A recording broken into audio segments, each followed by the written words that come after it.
this poem is not only for Sister Adiel.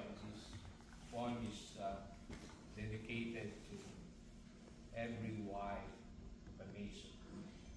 With your permission, with your support,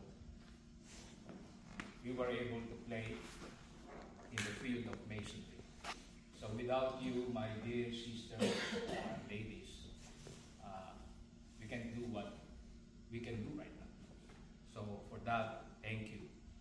And also a lot of things that you said about Adiel. She did help me when I was presiding officers of the York Rite Bodies, and then also at the Scottish Rite. But nobody mentioned, though, and I will mention it now, what's really the greatest thing he has done for me personally. I always had a supply of ginatang bilo-bilo.